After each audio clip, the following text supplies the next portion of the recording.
جو بھی اللہ اور اس کے رسول کے لیے اپنے گھر سے نکلتا ہے اور اگر اس کو راستے میں موت بھی آ جاتی ہے تو بھی اللہ کے اوپر اس کا اجر جو ہے وہ لازم ہو جاتا ہے. اور اللہ تعالیٰ بہت زیادہ بخشنے والے اور بہت زیادہ رحم کرنے والے بھی, یعنی اللہ تعالیٰ کی طرف سے ہجرت کرنے پر بھی مغفرت اور رحمت کی خوشخبری اللہ نے سنائی. جیسے پہلے اللہ تعالیٰ نے جہاد کے حوالے سے بھی بتائی تھی, درجوں کے بھی بتایا تھا, مغفرت بھی بتائی تھی, رحمت بھی بتائی تھی. اب جہاد اور ہجرت دونوں کے حوالے سے جو ہے نا ٹاپک یہاں پہ تھا. اچھا, پھر یہاں پہ رکوع ختم ہوا تھا اور آگے جو ہے اللہ تعالیٰ نے بتایا کہ اگر تم زمین پر چل پھر رہے ہو تو تمہارے اوپر نماز کو قصر کر لینے میں کوئی حرج نہیں ہے اگر تمہیں کافروں کی طرف سے کوئی خوف کا خدشہ ہوتا ہے, کیونکہ وہ تو ہیں ہی تمہارے دشمن. تو اس میں ہم نے قصر نماز کے حوالے سے کافی ڈیٹیل میں دیکھ لیا تھا, اور یہ بھی دیکھ لیا تھا کہ اگرچہ آیت میں جو ذکر ہے وہ کافروں کے ڈر اور خوف کے حوالے سے, لیکن نبی صلی اللہ علیہ وسلم کی سنت سے پتہ چلتا ہے کہ آپ سفر میں قصر کر سکتے ہیں, اور اس کی جو دیگر فقہی ڈیٹیلز تھیں وہ بھی ہم نے دیکھ لی تھی. پھر اس کے بعد اگلی آیت میں صلاۃ الخوف کا ذکر تھا, کیونکہ آپ کو پتہ ہے اس وقت ماحول ایسا تھا, ایک جنگی ماحول ہی تھا, ہر وقت اسی قسم کا خدشہ رہتا تھا اور جنگیں وغیرہ ہوتی تھیں. تو اس دوران کیسے نماز پڑھنی ہے اس کے بارے میں بھی اللہ تعالیٰ نے مومنین کو بہت اچھی طرح سے گائیڈ کر دیا کہ ظاہر نبی صلی اللہ علیہ وآلہ وسلم بیچ میں موجود ہیں, ہر کوئی ان کے ساتھ پڑھنا چاہ رہا ہے. تو اس میں بھی میں نے آپ کو بتایا تھا کہ مختلف طریقے ثابت ہیں نبی صلی اللہ علیہ وآلہ وسلم سے, جس میں ایک رکعت بھی کا بھی پڑھنا کا ملتا ہے, دو کا بھی ملتا ہے, یعنی ایک رکعت تک بھی کمی کر کے اس کو یہ بھی ایکسپلین کیا گیا کہ یہاں تک بھی کہ بس ایک رکعت پڑھ کے وہ گروہ جو ہے وہ چلا جائے. مین چیز یہ ہے کہ دو گروہوں میں تقسیم ہو جائے, ایک آپ صلی اللہ علیہ وآلہ وسلم کے ساتھ نماز پڑھے اور دوسرا جو ہے وہ چوکنا ہو کر دشمن جو ہے ان ساتھ کھڑا رہے, کیونکہ دشمن تو چاہتے ہی ہیں کہ تم بالکل بے خبر ہو اور وہ فوراً تمہارے اوپر حملہ کریں. اور اس میں بھی اللہ تعالیٰ نے یہ جو کنڈیشنز تھی وہ بتا دی تھی کہ اگر تمہیں کوئی تکلیف ہے یا بارش ہو رہی ہے تو اس وقت تم اپنا اسلحہ اتار کے رکھ سکتے ہو, ورنہ اسلحہ اپنا جو ہے وہ پکڑ کے رکھو, خذو حذرکم, اپنے بچاؤ کو پکڑ کے رکھو. اور پھر ساتھ ساتھ اللہ تعالیٰ نے کافروں کو بھی عذاب کی, رسوا کو عذاب کی وعید سنا دی, اور ساتھ یہ بھی بتا دیا کہ جب تم نماز پوری کر چکو تو اللہ کا ذکر ضرور کرو. تو تعویل خاص کے حوالے سے صلاۃ الخوف میں کہ اس میں جو کمی ہے وہ بعد میں ذکر اذکار کرتے ہوئے پوری کرو, لیکن تعویل عام بھی ہے کہ نماز کے بعد اللہ کا ذکر کرنا چاہیے, اور آپ صلی اللہ علیہ وسلم کی سنت سے بھی ثابت ہے اور آپ نے ریکمینڈ بھی کیا ہے, جس میں مختلف قسم کے اذکار ہیں جو نماز کے بعد ہوتے ہیں وہ کرنے چاہیے. اور پھر اس میں نماز کے اوقات کے بارے میں بھی بات تھی کہ ان صلاۃ کانت علی المؤمنین کتابا موقوتا, کہ اللہ تعالیٰ نے نماز جو ہے وہ مومنین کے اوپر پابندی وقت کے ساتھ جو ہے وہ فرض کی ہے. تو نماز کی پابندی کرنا ضروری ہے, نماز کے وقت کی, ٹھیک ہے نا. یعنی یہ نہیں ہو سکتا کہ کوئی, اس کا مطلب یہ کہ اپنی مرضی سے ہم ٹائمنگز نہیں ڈیسائیڈ کر سکتے کہ جس وقت نیند کھلی ہے 9 بجے 10 بجے اٹھ کے فجر پڑھ لے, ایسا نہیں ہوگا. یا اب 11 بجے ہیں تو چلو میں ظہر پڑھ لیتا ہوں, ایسا نہیں ہے. جو اوقات نبی صلی اللہ علیہ وآلہ وسلم کی طرف سے بتائے گئے ہیں, اور اب تو خیر اوقات فائنڈ آؤٹ کرنے میں کوئی ایسی پرابلم بھی نہیں ہے, سب کو پتہ ہی ہے, ایپس بھی ہوتے ہیں, اذانیں بھی ہو جاتی ہیں, تو انہی کے مطابق نماز ادا کرنی چاہیے. یہ اس لیے ہے کہ انسان کی زندگی میں جو ہے نا وہ کچھ ڈسپلن ہو, ٹھیک ہے, اور ہر تھوڑی دیر کے بعد انسان کو اللہ کی یاد رہے کہ وہ اللہ کا عبد ہے اور اس نے اللہ کی یاد کے ساتھ زندگی گزارنی اور غلط کام نہیں کرنے, ٹھیک ہے. لیکن اس کا مطلب یہ نہیں ہے کہ جیسا بعض لوگ کہتے ہیں کہ جمع بین الصلاتین نہیں کیا جا سکتا, ایسے نہیں ہے. جب آپ کو ضرورت ہے تو آپ دو نمازوں کو جمع بھی کر سکتے ہیں, کیونکہ یہ بھی نبی صلی اللہ علیہ وآلہ وسلم کی سنت سے ثابت ہے, ظہر اور عصر کو, مغرب اور عشاء کو, ٹھیک ہے. تو یہ اس میں بتایا, اور پھر یہ بتایا گیا مومنین کو کہ کچھ بھی ہو جائے تم نے دشمنوں کے سامنے کمزوری نہیں دکھانی, ان کا پیچھا کرنا ہے اور ان کے ساتھ مقابلہ کرنا ہے, ثابت قدم رہنا ہے. اور یہ ذہن میں رکھو کہ اگر تمہیں تکلیف ہو رہی ہے تو تکلیف تو ان کو بھی ہو رہی ہے, جنگ کرنا تو کسی کے لیے بھی آسان نہیں ہے, لیکن تمہیں تو یہ فائدہ ہے کہ تمہیں اللہ تعالیٰ کی طرف سے رحمت کی امید ہے, مغفرت کی امید ہے, چاہے غازی ہو چاہے شہید ہو, ٹھیک ہے. اور لیکن ان لوگوں کو تو ایسی کوئی امید نہیں ہے, اور اللہ تعالیٰ خوب جاننے والے ہیں اور بہت زیادہ حکیم ہے, بہت حکمت والے. یہاں تک ہم نے جو ہے تو پچھلی دفعہ کیا تھا. ابھی یہاں پہ رکوع ختم ہو گیا تھا. ابھی آگے جو ہے وہ تھوڑا سا ایک ڈفرینٹ ٹاپک کے حوالے سے بات ہو رہی ہے. میں پہلے آیت پڑھ لیتی ہوں, پھر میں آپ کو اس کا بیک گراؤنڈ بھی بتا دیتی ہوں. آیت نمبر 105 پڑھی ہوں. انا انزلنا الیک الکتاب بالحق لتحکم بین الناس بما اراک اللہ ولا تکن للخائنین خصیما.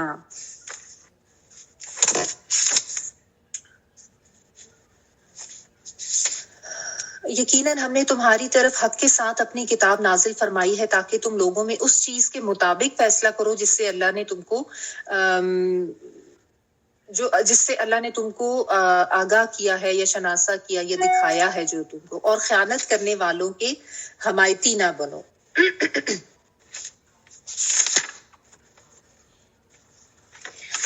انا بے شک ہم نے، انا اور نون الف نا سے مل کے بنا ہے، انا بے شک، اور نا جو ہے وہ ہم کے لیے آ رہا ہے، بے شک ہم نے انزلنا نازل کیا ہم نے، الیکا طرف آپ کے، الا اور کا سے مل کے بنا ہے، طرف آپ کے، الکتابہ کتاب کو، بالحق کے ساتھ حق کے، لتحکما تاکہ آپ فیصلہ کریں۔ حکم جو ہے وہ فیصلے کے معنوں میں آتا ہے، جیسا حاکم جو ہے وہ فیصلہ کرتا ہے، ہا کاف میم، تاکہ آپ فیصلہ کریں۔ یہ روٹ یہی ہے، ہا کاف میم، بمعنی حکم کے بھی بمعنی حکمت کے بھی روٹ ایک ہی ہے۔ بین الناس درمیان لوگوں کے، بما ساتھ اس کے جو، اراک اللہ، ارا جو ہے یہ رویت والا ہی ورڈ ہے، را حمزہ اور یا، دکھایا آپ کو، ٹھیک ہے۔ اللہ اللہ تعالیٰ نے، ولا اور نہ، تکن ہوں آپ، ٹھیک ہے، تم کے لیے ہے، کانا یکونو ہونا، نہ آپ ہوں، خائنین لیے خیانت کرنے والوں کے، خا واو اور نون اس کا روٹ ورڈ ہے، خائن کی جمع ہے خائنین، خیانت جو آپ کو پتہ ہے دھوکہ دینا کسی کو، ٹھیک ہے۔ خصیمن، خصیم جو ہے خاص صاد اور میم اس کا روٹ ورڈ ہوتا ہے، خاصم جو ہوتا ہے وہ جھگڑا کرنے والا، بحث کرنے والا، کوئی آرگیو کرنے والا، یا the one who appeals، کوئی اس معنوں میں بیسیکلی، مطلب اس میں یعنی ایگزیکٹ جھگڑے کی فارم میں مراد نہیں ہے یہ، یعنی کسی کے لیے کچھ آرگیو کرنا یا بحث کرنا یا کسی کی طرف سے کوئی ایسی وہ اپیل کرنا، بیسیکلی آپ کہہ لیں کہ وکالت یا طرفداری کے معنوں میں ہے یہاں پہ اس جگہ پہ۔ ویسے خاصا میم جو ہے وہ جھگڑے کے معنوں میں ہی آتا ہے، لیکن یہاں پہ تھوڑا سا اس معنوں میں ہے جیسا ایڈوکیٹ کرنا ہوتا ہے نا، آپ اس طرح سے۔ تو اللہ تعالیٰ نے اس آیت میں بیسیکلی تو آپ سمجھ لیں کہ قرآن کے نزول کے حوالے سے یہ بات فرمائی ہے کہ ہم نے اس قرآن مجید کو حق کے ساتھ آپ صلی اللہ علیہ وسلم پر نازل کیا ہے، یعنی یہ حق کتاب ہے اور بالکل صحیح طریقے سے، یعنی حق بات ہے، حق کو واضح کرنے والی ہے، حق کو ثابت کرنے والی ہے، اور بالکل ایک محفوظ طریقے سے آپ صلی اللہ علیہ وسلم پر نازل کی گئی ہے، یعنی اس کتاب کے حق ہونے میں، سچ ہونے میں کسی کو کوئی شک نہیں ہونا چاہیے۔ ایک تو یہ چیز اللہ تعالیٰ ساتھ ساتھ واضح کرتے ہیں، ٹھیک ہے۔ پھر وجہ بھی بتا دی کہ تاکہ آپ لوگوں کے درمیان فیصلہ کریں صحیح طریقے کے ساتھ، حق کے ساتھ، اور اس چیز کے مطابق جو کہ اللہ تعالیٰ نے آپ کو دکھا دی۔ یہاں پہ مراد یہ کہ جو بھی اللہ تعالیٰ نے آپ کی طرف وحی کیا ہے، آپ صلی اللہ علیہ وسلم کی طرف جو آپ کو سکھایا، جو آپ کو بتایا، اس کے مطابق، یعنی ارا کا جانا اوحا الیکا کے معنوں میں ہے، یعنی آپ کی طرف جو اللہ نے وحی کی ہے، ٹھیک ہے نا۔ مطلب آپ اس کا مطلب بصیرت کے معنوں میں بھی اس کو لیا گیا ہے، شناسا ہونا، جیسا بھی میں آپ کو ترجمے میں پڑھ کے سنا رہی تھی کہ آگاہ کیا، اس حوالے سے بھی ہے، ٹھیک ہے۔ تو یعنی اللہ تعالیٰ نے حق کے ساتھ کتاب کو نازل فرمایا، اس لیے نازل فرمایا کہ آپ حق کے ساتھ لوگوں کے درمیان فیصلے کریں اس علم کے تحت جو اللہ کی طرف سے آپ کو جو ہے وہ وحی کیا گیا ہے، ٹھیک ہے۔ خواہ کسی بھی معاملے میں ہو، ہر لحاظ سے فیصلہ جو ہے وہ اس قرآن کے مطابق ہی ہوگا، کیونکہ یہ اللہ کا کلام ہے، حق کلام ہے، اللہ کی بتائی ہوئی باتیں۔ اچھا، پھر ساتھ میں اس میں ایک یہ بات ہے کہ آپ خائن لوگوں کے حق میں ان کی طرف سے کوئی طرفداری نہ کریں، ان کی طرف سے کوئی وکالت نہ کریں، اس لیے اللہ تعالیٰ نے آپ کو بصیرت دے دی، آپ کو سمجھا دیا، آپ کو ایک جو چیز جو کہ آپ صلی اللہ علیہ وسلم کے سامنے نہیں تھی وہ سامنے لے آئے، ٹھیک ہے، اراک اللہ کو۔ بیسیکلی یہاں سے جو کچھ آیات آگے تک چل رہی ہیں نا، ان آیات کا ایک خاص پس منظر ہے، ایک خاص واقعہ ہے جو کہ حدیث کی کتابوں میں آپ کو مل جاتا ہے، تفسیر کی کتابوں میں بھی، وہ میں آپ کو پہلے بتا دیتی ہوں تاکہ آپ کو سمجھ آ جائے کہ یہ کس حوالے سے بات ہو رہی ہے، ٹھیک ہے۔ ہوا یہ تھا کہ یہ ایک انصاری قبیلہ تھا، بنو ظفر، ٹھیک ہے۔ اس کا ایک شخص تھا، مطلب انصاری تھا، تاما نام بھی آتا ہے اور بشیر بن عبیرک اس کا نام بھی آتا ہے۔ بعض دفعہ کنیت سے بات لکھی ہوتی ہے اور بعض دفعہ پیسے نام سے، تو توئیں عین میم ہا دونوں ہی نام ملتے ہیں. بہرحال ہوا یہ تھا کہ وہ اس شخص نے یہ کیا جس کے بارے میں مفسرین نہیں لکھتے ہیں کہ وہ ایکچولی منافق ہی تھا. اس نے یہ کیا کہ کسی دوسرے بندے کی نا، انصاری تھا وہ بھی، بعض روایات میں یہ آتا ہے کہ اس کا ہمسایا تھا، بعض میں یہ آتا ہے کہ بس کسی اور بندے کی اس نے ایک زرہ اور ایک آٹے کا تھیلا جو ہے نا وہ چرا لیا. اس کے بعد اس کو لے تو آیا اپنے گھر، لیکن اس کے بعد اس کو جب ڈر پڑا نا تو اس نے یہ کیا کہ وہ دونوں چیزیں جو تھیں جا کے کسی یہود کے پاس بطور امانت رکھوا دیں گی، یہ میری امانت ہے تمہارے پاس، اس کو رکھ لو. یہود نے رکھ لی. اب اس کے بعد ہوا یہ کہ جو ایکچوئل جو مالک تھا ان چیزوں کا، اس کو جب پتا چلا کہ اس کے تو یہ سامان جو ہے وہ مسنگ ہے، تو یہ لکھا ہے روایات میں کہ جو آٹے کا تھیلا ہے اس میں شاید کوئی سوراخ تھا جس کی وجہ سے آٹا جو تھا وہ جگہ جگہ پہ تھوڑا گرتا جا رہا تھا، اور اس کی وجہ سے یہ پتا چل گیا تھا کہ اس کے گھر تک، یعنی وہ جو مالک تھا ایکچوئل ان چیزوں کا وہ پہنچ گیا. لیکن اس بندے نے آگے سے جو بشیر بن مبارک، اس نے بالکل انکار کیا اور اس نے کہا میرے پاس تو نہیں ہے، تم آ کے میرے گھر کی تلاشی لے لو. گھر اس نے چیک کرا دیا، ذرا گھر میں تو چیزیں نہیں تھی. اس کے بعد وہ بندہ جو ہے وہ مزید کھوج لگاتا ہوا گیا تو اس یہودی کے گھر کے باہر تک اس کو وہ کوئی آٹے کے نشانات ملے، اور اس کے پاس سے پھر وہ چیزیں جب برآمد ہوئیں تو اس نے کہا کہ ہاں یہ زرہ تو میرے پاس ہے اور آٹا بھی، لیکن یہ تو میرے پاس فلاں شخص نے جو ہے وہ امانت کے طور پہ رکھوایا تھا. اب وہ ظاہر جھگڑا وغیرہ ہوا تو وہ یہود جو ہے وہ معاملہ نبی صلی اللہ علیہ وآلہ وسلم کی عدالت میں لے گیا. ٹھیک ہے نا. اب آپ کے سامنے جب معاملہ لایا گیا، ایک طرف یہود تھا اور دوسری طرف یہ جو چور بندہ جو تھا بنو ظفر کا یہ تھا، اور اس میں پھر یہ ہوا کہ جو اس کے قبیلے کے لوگ تھے اور اس کے خاندان کے لوگ، وہ سب اس بندے کا ہی ساتھ دینے لگے، چور کا نا، کہ اور انہوں نے یہ سوچا کہ ہم نبی صلی اللہ علیہ وآلہ وسلم کے سامنے نا جا کے یہ بالکل، اس بندے نے یہ کہا کہ مجھے تو بالکل پتہ ہی نہیں ہے کہ ان چیزوں کے حوالے سے، بالکل ہی اس نے یہ شو کیا کہ مجھے تو کچھ پتہ ہی نہیں ہے کہ یہ کہاں سے آئی یہ چیزیں، اور میں تو بالکل ہی بری ذمہ. اور اس کے خاندان والوں نے اور جو قبیلے والے تو انہوں نے بھی اس کا ساتھ دیا، اور وہ یہ سوچتے تھے کہ ہم تو مسلمان ہیں، جو ان کے بارے میں یہ آتا ہے کہ منافق ہی تھے ایکچولی، اور دعویٰ یہ کر رہے تھے. تو ان کو یہ تھا کہ نبی صلی اللہ علیہ وسلم تو ہمارے حق میں ہی فیصلہ دیں گے، یہود کے حق میں تو ظاہر ہے وہ فیصلہ نہیں دے سکتے. تو ہوا یہ کہ اب بظاہر جو ساری سچویشن لگ رہی تھی اور انہوں نے جس طریقے کی باتیں کی، اور پھر وہ مطلب ظاہر ہے اس کے گھر سے چیزیں برآمد ہوئی یہود کی، تو کچھ اس طرح کی انکلینیشن آپ صلی اللہ علیہ وسلم کی بھی ہوگی تھی، یعنی آپ کو بھی یہی لگنے لگا تھا کہ وہ چور اور اس کے جو قبیلے والے ہیں سارے بنو ظفر والے، وہ بالکل ٹھیک بات کر رہے ہیں، اور جس کے پاس سے چیزیں یہود کے پاس سے برآمد ہوئی ہیں تو وہی شخص جو ہے مجرم ہے. اور یہ بھی ہو سکتا تھا کہ آپ صلی اللہ علیہ وآلہ وسلم کوئی فیصلہ اس یہود کے اگینسٹ دے دیتے اور اس کے حق میں دے دیتے. لیکن یہ ہوا کہ اللہ تعالیٰ کی طرف سے وحی نازل کر کے آپ صلی اللہ علیہ وآلہ وسلم کو ساری حقیقت جو ہے وہ بتا دی گئی. ٹھیک ہے.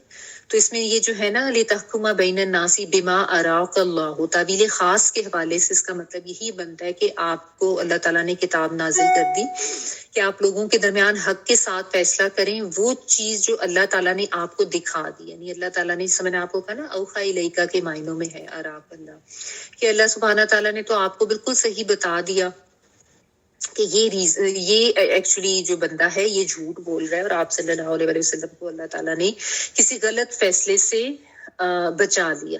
ٹھیک ہے نا.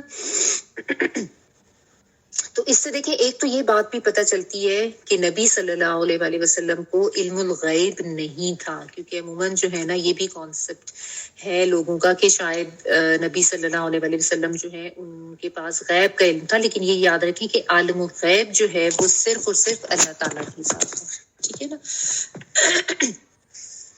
اپنے اذن سے اپنی حکمت کے تحت جتنا نبی صلی اللہ علیہ وسلم کو اللہ تعالیٰ بتانا چاہتے تھے بتا دیتے تھے، ٹھیک ہے، لیکن خود سے آپ صلی اللہ علیہ وسلم کو غیب کا علم نہیں تھا، کیونکہ ظاہر ہے دلوں کے حال، غیب کا علم، یہ سارے تو اللہ تعالیٰ ہے نا، عالم الغیب، یہ علم تو اللہ کے پاس ہے، تو ایک تو یہ چیز بھی پتہ چلتی ہے، لیکن ساتھ یہ بھی ہے کہ اللہ تعالیٰ اپنے انبیاء کی حفاظت خود کرتے ہیں نا، انبیاء معصوم ہوتے ہیں، تو ایسے غلط فیصلوں سے اللہ تعالیٰ بچا لیتے تھے، جس سے اس طرح کسی کے اوپر ظلم ہو جاتا، فرض کریں اگر اس کے اوپر حد جاری کر دی جاتی یا کچھ، ٹھیک ہے نا، تو اس سے یہ بھی ہے کہ اللہ تعالیٰ نے آپ صلی اللہ علیہ وسلم کی سے جو بھی فیصلے کرائے، مطلب اپنی حکمت کے تحت اور اپنی مرضی کے تحت اور اس اپنی خاص حفاظت میں رکھتے ہوئے کروائے، ٹھیک ہے نا۔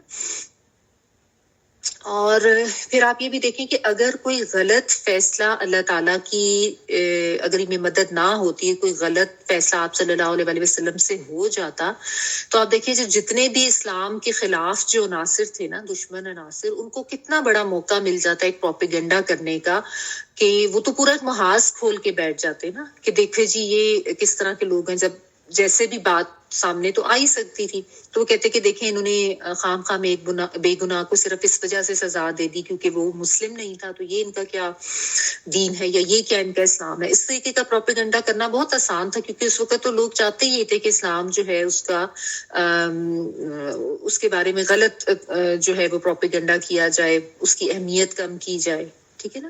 تو یہاں پہ آپ دیکھیں اللہ تعالیٰ نے یہ جو لوگ جو ساتھ دے رہے تھے اس بندے کا، ان کو خائنین کہا ہے، ٹھیک ہے، تو یعنی وہ خیانت کرنے والے تھے، وہ جانتے بوجھتے جو ہے وہ غلط ایک چیز کا ساتھ دے رہے تھے۔ تو اس سے یہ پتہ چلا کہ انصاف کے معاملے میں کسی قسم کی طرفداری جو ہے اس کی گنجائش نہیں ہے، اور خواہ جو مجرم ہے وہ آپ کا رشتہ دار ہو، آپ کا ہم مذہب ہو، جو بھی ہو، غلط کو غلط کہنا چاہیے، ٹھیک ہے نا۔ جب آپ کو پتا ہے کہ کوئی شخص جو ہے وہ چور ہے یا وہ دوسرے کے اوپر ظلم کر رہا ہے، تو آپ کو جو معصوم ہے، جو صحیح بات کہنے والا ہے، آپ کو اس کا ساتھ دینا چاہیے نا، عدل و انصاف کے ساتھ بات کرنی چاہیے۔ تو یہ تو نہیں کہ سامنے والا جو ہے وہ بھلے غلط بات کر رہا ہے، بھلے وہ کسی کے اوپر ظلم کر رہا ہے، وہ اتنا بڑا الزام چوری کا کسی کے اوپر لگا رہا ہے، لیکن چونکہ وہ ہمارے قبیلے سے ہے یا ہمارے خاندان سے ہے یا ہمارا رشتہ دار ہے یا ہمارا ہم مذہب ہے، ہم کہ ہم نے تو اسی کی طرفداری کرنی ہے یا اس کی وکالت کرنی ہے، تو یہ تو غلط بات ہے نا۔ تو یہ چیز یہاں سے اس آیت سے ہمیں پتہ چلتی ہے، جو یہ واقعہ اس کے بیک گراؤنڈ میں آتا ہے، ٹھیک ہے۔ اچھا، کہ آپ صلی اللہ علیہ وسلم دلوں کے حال نہیں جانتے تھے، آپ بھی یہ غیب کی باتیں جو ہوتی تھیں وہ بتا دیتے تھے، لیکن ویسے آپ کو علم الغیب خود سے نہیں تھا، اللہ تعالیٰ کے اذن اور اللہ تعالیٰ کی مدد سے ہی آپ صلی اللہ علیہ وسلم کو ملا، ٹھیک ہے۔ تو یہاں پہ یہ چیز نبی صلی اللہ علیہ وسلم کو واضح کی گئی کہ اصل میں چور کون ہے، اور پھر آگے دیکھیں جو اگلی آیت ہے، اس میں اللہ تعالیٰ فرما رہے وَاسْتَغْفِرِ اللَّهَ إِنَّ اللَّهَ كَانَ غَفُورًا رَحِيمًا، اور اللہ تعالیٰ سے بخشش مانگے، بے شک اللہ تعالیٰ بخشش کرنے والا اور مہربانی کرنے والا ہے۔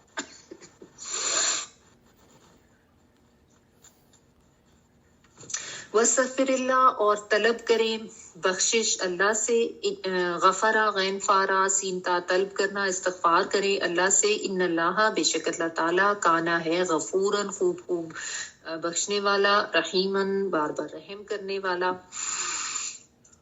یہاں پہ جو ہے اللہ تعالیٰ نبی صلی اللہ علیہ وسلم کو یہ کہہ رہے ہیں کہ جو آپ، اگرچہ نبی صلی اللہ علیہ وسلم سے فیصلہ کوئی غلط نہیں ہوا تھا، لیکن ہے کہ ایک میلان آپ صلی اللہ علیہ وسلم کا ہو گیا تھا اس بنی ظفر کا جو شخص تھا اس کی طرف اور اس کے قبیلے والوں کی طرف، کہ یہ تو ٹھیک بات کر رہے ہیں اور یہود جو ہے وہ غلط، اور آپ صلی اللہ علیہ وسلم کو اس کو مجرم قرار دینے کے قریب ہی تھے، یعنی ایک اس طرح کا معاملہ ہو گیا تھا۔ تو اس پر آپ اللہ تعالیٰ سے مغفرت طلب کریں، یہ اللہ تعالیٰ کی طرف سے آپ صلی اللہ علیہ وسلم کو ایک چیز جو ہے وہ بتائی جا رہی ہے۔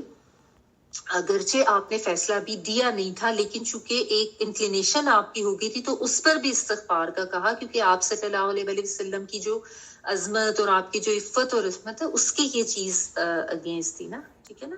تو اس لیے آپ صلی اللہ علیہ وسلم کو بھی کہا گیا کہ آپ استغفار کریں. ٹھیک ہے. تو آپ دیکھیں کہ استغفار کی اہمیت پھر ہم لوگوں کے لیے کتنی زیادہ ہے. مطلب ہم کیسے یہ کہہ سکتے ہیں کہ ہمیں استغفار کی ضرورت نہیں ہے. سب لوگ جو ہیں وہ خطا کار ہوتے ہیں. انبیاء معصوم ہوتے ہیں. اس لیے انبیاء کے لیے جب بات کرنی چاہیے تو خطا کا لفظ استعمال کرنا چاہیے ان کی عزت اور عصمت کو مد نظر رکھتے ہوئے. لیکن بہرحال انسان تھے, بشر تھے. اگر کوئی اس ٹائپ کا تھوڑی سی لغزش یا خطا ہو بھی جاتی تھی, اللہ تعالیٰ کی طرف سے پھر مدد آ جاتی تھی. ٹھیک ہے. تو اس سے یہ چیز ذہن میں رکھیں. اور یہ بھی چیز ہے کہ دیکھیں بعض دفعہ ججز یا ان لوگوں کے ساتھ اس طرح کا معاملہ ہو جاتا ہے کہ ان کے سامنے چیزیں اس طریقے سے پیش کی جاتی ہیں, حقائق کو اتنا توڑ مڑوڑ کے, یا بالکل شواہد جو ہیں وہ بدل کے پیش کیے جاتے ہیں. سارے ثبوت جو ہے وہ بھی اس جو کوئی معصوم ہوتا ہے اس کے اگینسٹ جا رہے ہوتے ہیں, تو وہ اس کے مطابق فیصلہ دے دیتے ہیں. تو اس میں جو ہے وہ ظاہر ہے اس کا جو آپ کہنے کہ اس کے لیے مرود الزام اس جج کو یا قاضی کو نہیں ٹھہرایا جا سکتا, کیونکہ ان کا کام یہی ہوتا ہے کہ سامنے جو شواہد ہیں, جو ثبوت ہیں, جو گواہان ہیں, اگر وہ ان کو بالکل ٹھیک لگ رہے ہیں اور اس میں ان کو کسی قسم کے کوئی شک و شبہ نہیں ہو رہا, سب چیزیں واضح ہیں, تو وہ اسی کے مطابق ہی فیصلہ دیں گے. ٹھیک ہے. اب یہاں بھی ایسا ہی معاملہ ہوا تھا. بظاہر تو سب کچھ ہی لگ رہا تھا کہ یہ لوگ ٹھیک ہے, لیکن اصل حقیقت جو ہے وہ کچھ اور تھی. ٹھیک ہے. نبی صلی اللہ علیہ وسلم کی ایک اپنی حدیث کا مفہوم ہے کہ آپ صلی اللہ علیہ وسلم نے یہ فرمایا کہ خبردار, میں ایک انسان ہی ہوں, جس طرح میں سنتا ہوں اسی کی روشنی میں فیصلے کرتا ہوں. یہ ممکن ہے کہ ایک شخص اپنی دلیل اور حجت پیش کرنے میں زیادہ چرب زبان اور ہوشیار ہو, اور میں اس کی گفتگو سے متاثر ہو کر اس کے حق میں فیصلہ کر دوں, حالانکہ وہ حق پر نہ ہو, اور اس طرح میں دوسرے مسلمان کا حق اسے دے دوں. لیکن اسے یہ یاد رکھنا چاہیے کہ یہ آگ کا ٹکڑا ہے, اب اس کی مرضی ہے کہ اسے لے لے یا چھوڑ دے. یہ صحیح بخاری میں ملتی ہے. ٹھیک ہے نا. یعنی آپ صلی اللہ علیہ وسلم نے یہ فرمایا کہ اس چیز سے آگاہ رہو کہ میں بھی انسان ہوں, اور میں جو فیصلے کرتا ہوں وہ جو کچھ تم سے سنتا ہوں اس کے مطابق کر دیتا ہوں. تو یہ بھی ہو سکتا ہے کہ میں کوئی ایسا فیصلہ کر دوں جس میں کسی بے گناہ کا حق مارا جائے, یا ایک کی چیز میں اٹھا کے دوسرے کو دے دوں, کسی ایک حقدار کی جو بظاہر شواہد ہے ان کے مطلب, لیکن جو لینے والا ہے, جو ناحق کسی کی چیز ہتھیار ہے, تو وہ یہ سوچ لے کہ یہ چیز جو وہ لے رہا ہے وہ آگ کا ٹکڑا اپنے لیے لے رہا ہے. ٹھیک ہے نا. تو یہ ایک ہے. اور پھر یہ بھی کہ ظاہر ہے جو بھی حمایت کرنی ہے یا وکالت کرنے والے ہیں ان کو بھی, ان کے اوپر بھی یہ ذمہ داری ہے کہ وہ پوری طریقے سے معاملے کی جانچ پڑتال کریں, پورے طریقے سے یقین کریں کہ یہی معاملہ ہے. جب تک انہیں پوری طرح سے یقین نہ ہو تب تک وہ فیصلہ اس کا نہ کریں. اور اس میں ظاہر ہے یہ بھی ہے کہ جو دونوں فریق ہیں نا, ان میں اس چیز کی سینس ہونی چاہیے کہ اللہ کا خوف اور اللہ کی پکڑ کو مد نظر رکھتے ہوئے ہی معاملات جو ہیں ان کو لے کے چلنا چاہیے. تو بہرحال یہ ان آیات سے ہمیں ان کا بیک گراؤنڈ بھی ہے, اور ان سے ہمیں جو پتہ چلتا ہے. اور اللہ تعالیٰ نے ساتھ کہہ دی ان اللہ کان غفور رحیم, اللہ تعالیٰ تو بہت بخشنے والا ہے, بہت رحم کرنے والا ہے. جو بھی اللہ تعالیٰ سے استغفار کرتا ہے, کیونکہ دیکھیں خطائیں غلطیاں تو سب سے ہو جاتی ہیں نا, انسان گناہ بھی کر بیٹھتا ہے, لیکن اگر کوئی سچے دل سے اللہ سے توبہ کر لیتا ہے تو وہ یہ یقین رکھے کہ وہ اللہ کو غفور رحیم پائے گا. ٹھیک ہے نا. تو اللہ تعالیٰ نبی صلی اللہ علیہ وسلم کو بھی استغفار کر کے اور ساتھ ہی کہنے کہ اللہ تعالیٰ غفور رحیم ہے. پھر آگے وہی بات, ولا تجادل عن الذین تختانون انفسهم ان اللہ لا يحب من کان خوانا اثیما, اور ان کی طرف سے جھگڑا نہ کرو جو خود اپنی ہی خیانت کرتے ہیں, یقیناً دغاباز گنہگار اللہ تعالیٰ کو نہیں پسند. ولا, اور نہ تجادل, تم جھگڑا کرو, عن الذین, بارے میں ان لوگوں کے یختانون, وہ خیانت کرتے ہیں, یا آتین والا وہ کے معنوں میں, خوانون روٹ ورڈ ہے, وانون پلورل کے لیے, یختانون کہ جو خیانت کرتے ہیں, انفسہم اپنے نفسوں سے. ٹھیک ہے. ان اللہ بے شک اللہ تعالیٰ لا یحب نہیں وہ محبت کرتا ہا بابا یا تین والا وہ کے معنوں میں ہے من جو کانا ہو خوانن بہت زیادہ خائن بہت زیادہ خیانت کرنے والا. یہ خوانن جو ہے نا یہ پھر وہ ذرا مبالغے کا سیگا آ جاتا ہے نا, فعالن کے وزن پر ہے. ٹھیک ہے کہ بہت زیادہ خائن. اور اسیمن جو ہے یہ بھی فعیلن کے وزن پر مبالغے کا سیزا ہے اور سیگا ہے. الف سا میم جو ہے یہ اسم گناہ کے لیے آتا ہے تو بہت زیادہ گناہ گار, تو بہت زیادہ خائن بہت زیادہ گناہ گار یہ ایسے لوگ جو ہیں اللہ تعالیٰ ان سے محبت نہیں کرتے. تو یہاں پہ جو یختانون ہے کہ وہ لوگ جو خیانت کرتے ہیں, اس سے مراد بنو ظفر ہی ہے جس کے قبیلے والے تھے اور اس خود انسان وہ بھی اور اس کے سارے قبیلے والے بھی.